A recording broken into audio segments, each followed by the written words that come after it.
Hi, welcome to Basic English. Today we have a new episode for you. In this episode, we are going to look at the difference between gradually and eventually. There is a huge difference between them. Let's clear all the doubt. Gradually, which basically means slowly, little by little, or something that doesn't happen suddenly. অর্থাৎ আমরা বলতে পারি এমন একটা প্রক্রিয়া যেই প্রক্রিয়ায় কোনো কাজ হঠাৎ করে হয়ে যায় না, আস্তে আস্তে ধীরে ধীরে সম্পন্ন হবে। আমি যদি একটু বিস্তারিতভাবে বলতে চাই, for example, my vocabulary is gradually increasing. আমার ভোকাবুলারি ধীরে ধীরে বাড়ছে। অর্থাৎ আজকে যদি আপনি ভোকাবুলারি শেখা শুরু করেন, আপনি কিন্তু একদিনে সব ভোকাবুলারি শিখে একদম ইংরেজিতে কথা বলা শুরু করবেন এমনটি নয়। আপনাকে ধীরে ধীরে বা গ্রাজুয়ালি ভোকাবুলারি শিখে ইংরেজিতে কথা বলতে হবে।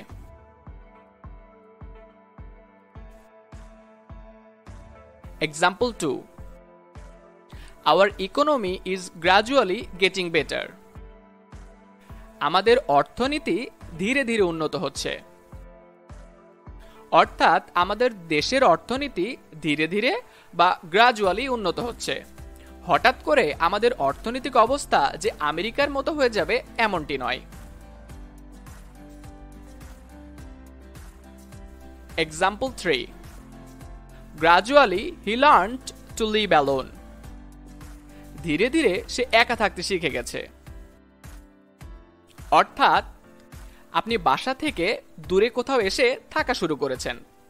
প্রথম প্রথম আপনার অনেক খারাপ লাগতো, কিন্তু ধীরে ধীরে বা গ্র্যাজুয়ালি আপনি একা থাকতে অভ্যস্ত হয়ে গেছেন। Example 4. Your English speaking is gradually improving. তোমার ইংরেজিতে কথা বলা ধীরে ধীরে উন্নতি হচ্ছে। অর্থাৎ ধীরে ধীরে বা গ্র্যাজুয়ালি আপনি ইংরেজিতে কথা বলা শিখে যাচ্ছেন। এবার আমরা দেখব ইভেন্চুয়ালি বলতে কি বোঝায়। Eventually, which basically means the end result of something. অর্থাৎ কোনো কিছুর একদম শেষ ফলাফলকে বোঝায়।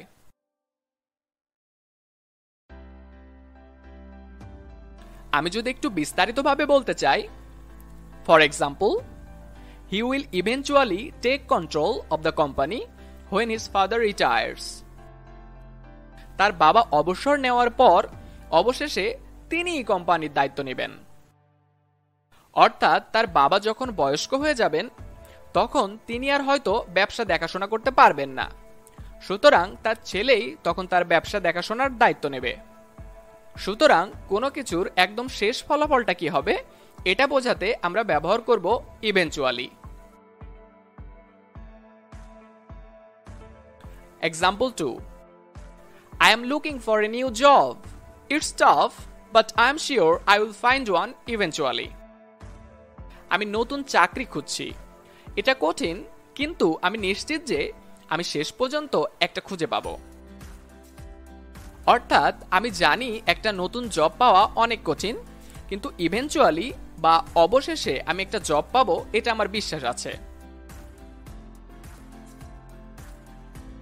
Example 3. I am sure we will win the tournament eventually. আমি নিশ্চিত আমরা শেষ পর্যন্ত টুর্নামেন্টটা জিতব। অনেক সময় দেখা যায় বাংলাদেশ তার সিরিজের কয়েকটা ম্যাচ হারলে আমরা ভেবে নেই যে বাংলাদেশ হয়তো সিরিজটা আর জিতবে না, কিন্তু বাংলাদেশ বিশ্বাস করে অবশেষে বা ইভেন্চুয়ালি তারা সিরিজটা জিতে নেবে। Example 4. She will eventually get married and have kids. সে শেষ পর্যন্ত বিয়ে করবে এবং তার সন্তান হবে। অর্থাৎ আপনার বান্ধবী এখন হয়তো সিঙ্গেল আছে, কিন্তু অবশেষে বা ইভেনচুয়ালি দেখা যাবে সেও একদিন বিয়ে করে নেবে এবং তার ছেলে মেয়ে হবে। এটাই স্বাভাবিক। সুতরাং একটা জিনিস আস্তে আস্তে বা ধীরে ধীরে সম্পন্ন হবে এমন বোঝাতে গ্র্যাজুয়ালি ব্যবহার করব, এবং কোনো কিছুর একদম শেষ ফলাফলকে বোঝাতে ইভেনচুয়ালি ব্যবহার করব। If you like this video, please subscribe our channel. Thank you.